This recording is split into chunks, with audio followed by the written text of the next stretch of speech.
Bonsoir à tous. Bienvenue sur la chaîne de Jazz Viking. Bienvenue mon oncle 72. Merci merci de me suivre. Donc vous pouvez m'appeler Félix. Je suis le Jazz Viking. Ce soir, premier épisode d'une nouvelle série de portraits, une série que j'ai baptisée l'abécédaire du Viking. Comme vous vous en doutez peut-être, l'idée c'est de faire à peu près 26 épisodes plus courts, environ donc 20 à 30 minutes chacun, disons, sur des musiciens ou des sujets divers. Ce qu'on a entendu en ouverture, c'était donc Mike Osborne et son trio, une pièce qui s'appelle East, tirée de cet album qui s'appelle Border Crossing. C'était un extrait de la pièce qui dure quand même une dizaine de minutes.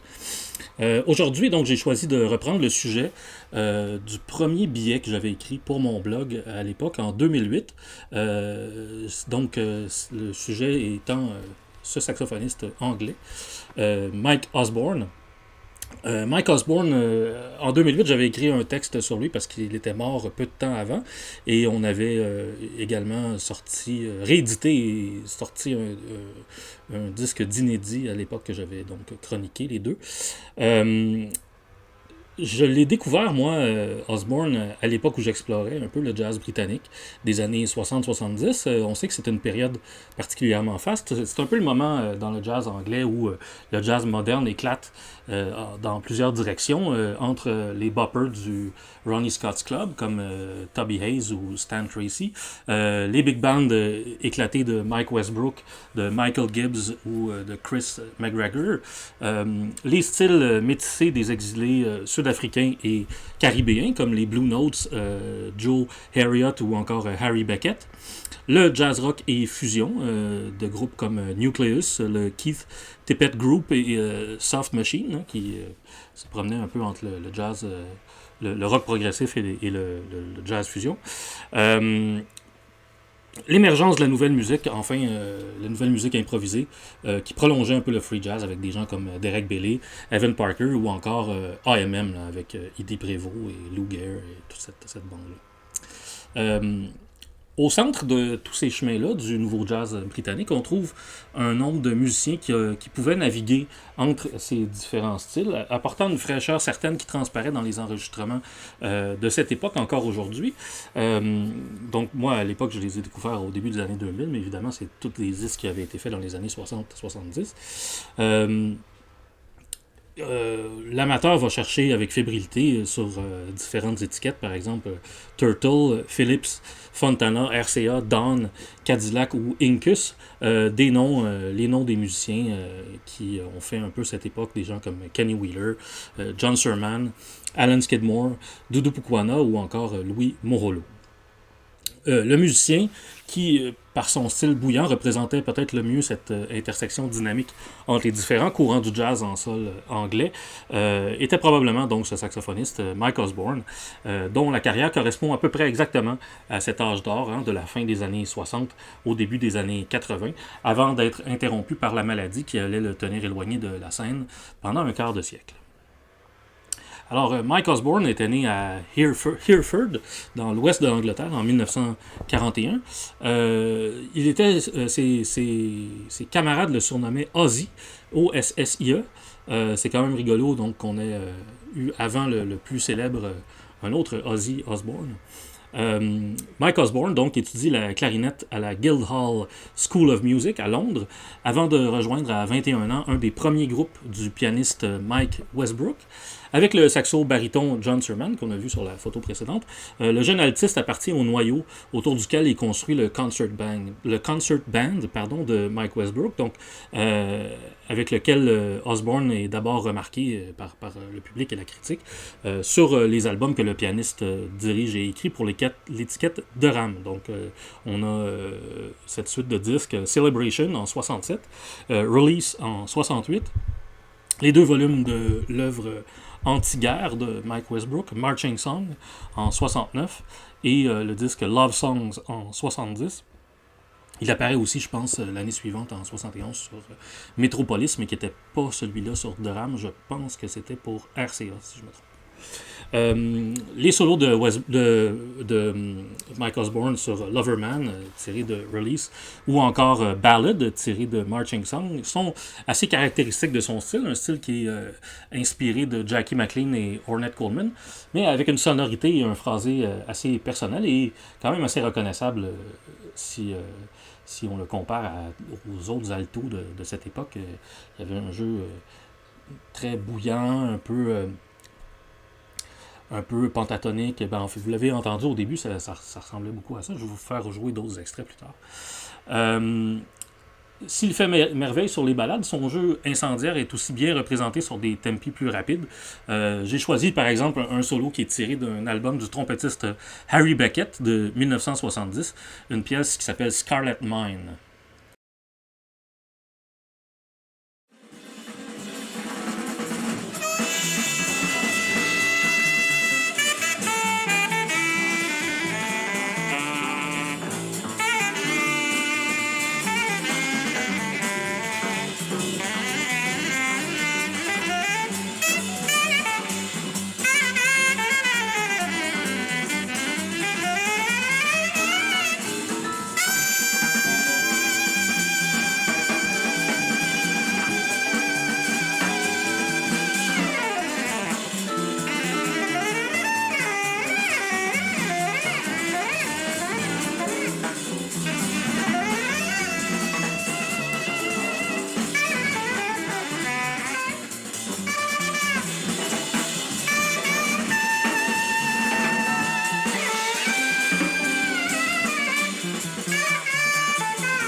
Voilà, donc juste un court solo pour vous donner une autre idée du style de Mike Osborne, un solo que je trouve assez représentatif.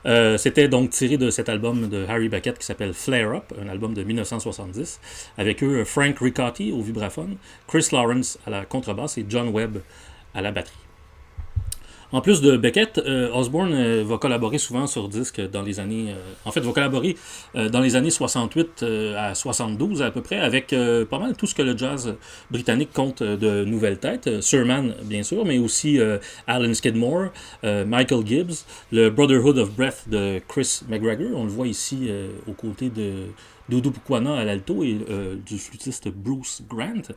La première mouture du London Jazz Composers Orchestra de Barry Guy, ou encore la chanteuse Norma Winstone, en plus de quelques figures plus obscures comme le trompettiste Rick Colbeck ou le batteur Selwyn Lissack. Son premier album, Outback, est enregistré et paru en 1970, donc voici la version CD. En vinyle, comme beaucoup de disques de jazz britanniques, c'est hors de prix et assez introuvable. Il y était rejoint par Beckett McGregor et un tandem rythmique qui fait alors avec le saxophoniste les belles soirées d'un club dans Bishopsgate à Londres, le Peanuts Club. Il y est resté quand même plusieurs années. Avec ses deux comparses, Harry Miller à la contrebasse et Louis Moholo à la batterie. Donc on les voit ici donc dans l'ordre normal, Moholo, Miller et Osborne.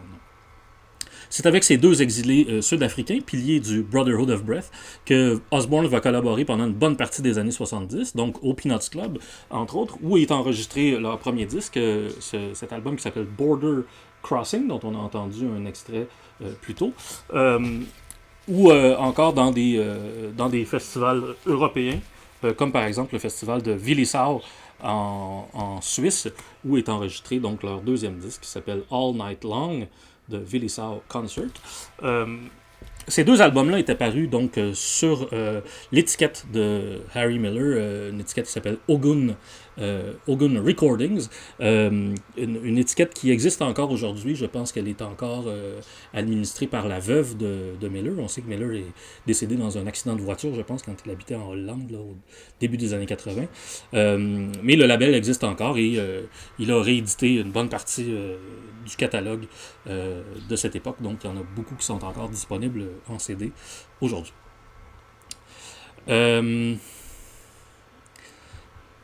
Ces deux disques-là, c'est peut-être ce que Osborne a fait de mieux, de plus représentatif. C'est un peu, je dirais, c'est Osborne au sommet de son art.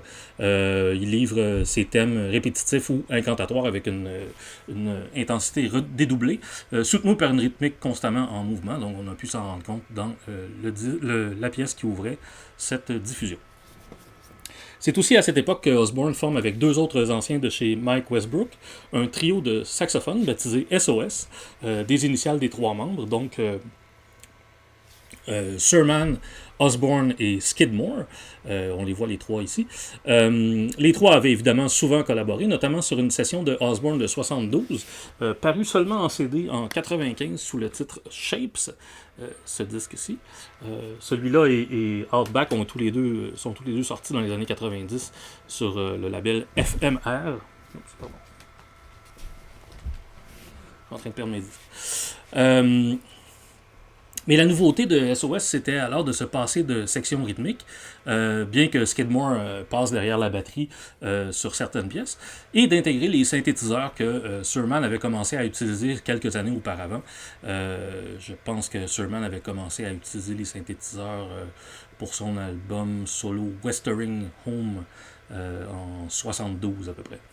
Le trio crée en 1974 le ballet Sablier Prison pour la chorégraphe Carolyn Carlson à l'Opéra de Paris. L'année suivante paraît un album, toujours sur Ogun, un album qui s'appelle tout simplement SOS, avec la photo donc, des trois membres ici. Encore là, c'est sur Ogun et ça a été aussi réédité sur CD. Une autre collaboration, cette fois en duo dans ces années-là aussi, avec le pianiste Stan Tracy qui donne naissance à deux disques.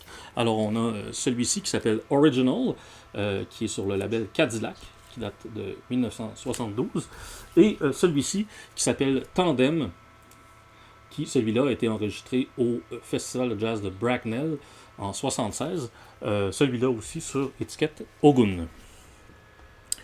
Mais la santé mentale de Mike Osborne va commencer à se dégrader à cette époque et ses apparitions et collaborations vont s'espacer de plus en plus.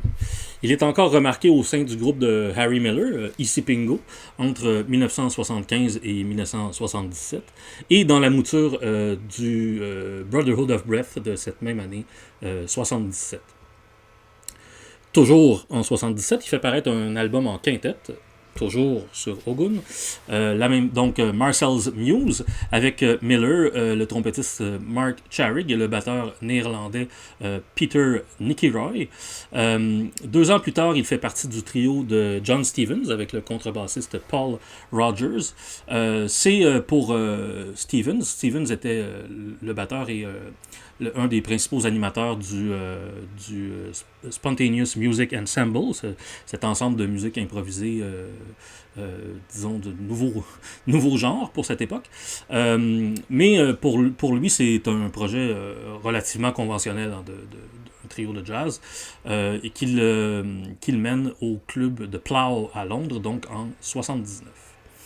Osborne, lui, continue d'être actif jusqu'en 1982, mais les problèmes de drogue, la paranoïa et la schizophrénie vont finalement avoir raison de sa santé mentale. Il va se retirer à Hereford, donc sa ville d'origine, où il sera pris en charge par différents intervenants et institutions durant les 25 prochaines années. Atteint d'un cancer du poumon, il y décédera en 2007 à l'âge de 65 ans. On le voit ici, donc à la fin de sa vie, je pense que c'était en 2006. Après sa disparition, il y a quand même un bon nombre de parutions sur CD qui vont s'ajouter à son héritage enregistré, qui est évidemment assez peu fourni jusqu'alors. En 2008, par exemple, Ogun réédite en CD All Night Long, que je vous ai montré tout à l'heure, le set au festival de Villisau, qui est peut-être en fait son meilleur album. Et l'étiquette canadienne Real Recordings, Real Recordings était spécialisée. C'était une étiquette canadienne qui était spécialisée dans les éditions de bandes inédites de jazz britannique, exactement de ces années-là. Comment il s'appelait Michael King, je pense, le producteur de ça. Je pense qu'il est décédé maintenant, donc ce label-là n'existe plus. Mais en 2008, ils avaient fait paraître donc ce disque Force of Nature, donc de Mike Osborne. Document précieux des dernières années d'activité du saxophoniste, qu'on entend diriger 2 quartets en 1980 et 1981, où son principal interlocuteur est un vieux comparse du concert band de Mike Westbrook, le trompettiste Dave Holdsworth. Depuis sont parus The Birmingham Jazz Concert, ça c'est un CD double d'un trio de 1976, toujours avec Miller, mais avec le batteur Tony Levin. Tony Levin, évidemment, pas le bassiste, mais bien le batteur. Ensuite, un double CD de session inédite du trio SOS pour le label Cuneiform, cette fois-ci, qui s'appelle Looking for the Next One. Ça, c'est des enregistrements de 74-75. Une collection de bandes de 1970, donc un peu les débuts du trio avec Miller et Moholo, et des pièces de 1966 avec John Surman, donc tout début de sa carrière, sur le CD Down, lui aussi sur Cuneiform. Un long duo inédit avec Stan Tracy sur Live at Wigmore Hall, 1974, sur Cadillac.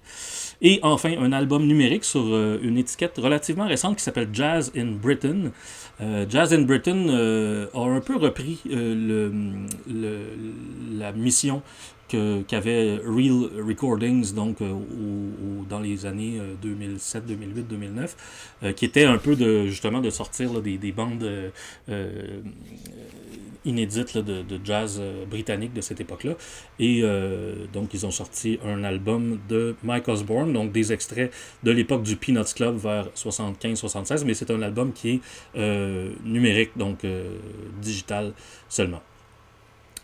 Et on retrouve aussi Osborne avec John Surman, donc sur des bandes, là encore, des sessions inédites.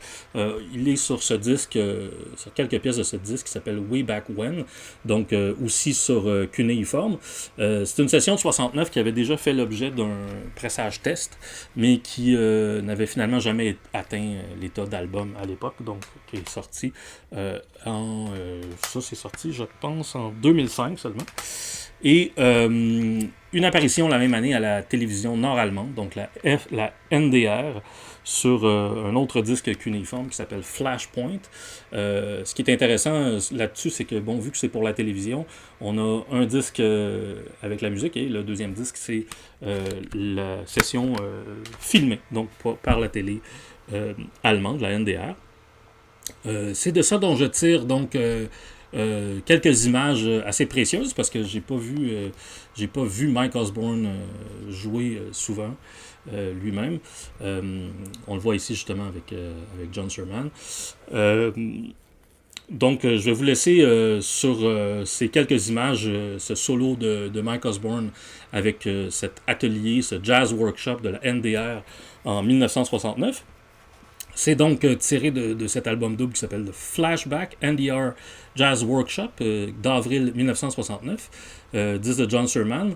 Vous allez probablement y reconnaître quelques grandes figures du jazz anglais. Il ne joue pas en solo, j'ai gardé seulement le bout où on voit Osborne, mais vous allez reconnaître très certainement Kenny Wheeler, le tromboniste Malcolm Griffiths, les ténors Ronnie Scott et Alan Skidmore. Ronnie Scott, évidemment, le gérant et propriétaire du fameux club Ronnie Scott's Jazz Club à Londres, qui était le club le plus célèbre de son époque.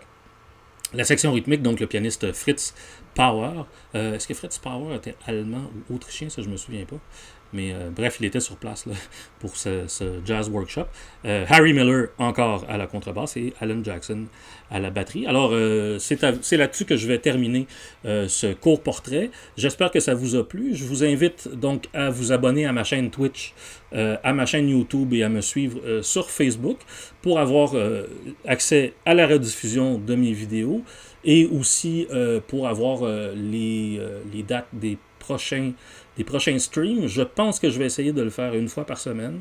J'ai déjà un projet pour la semaine prochaine que j'ai pas encore terminé, mais qui devrait être prêt donc pour vendredi prochain.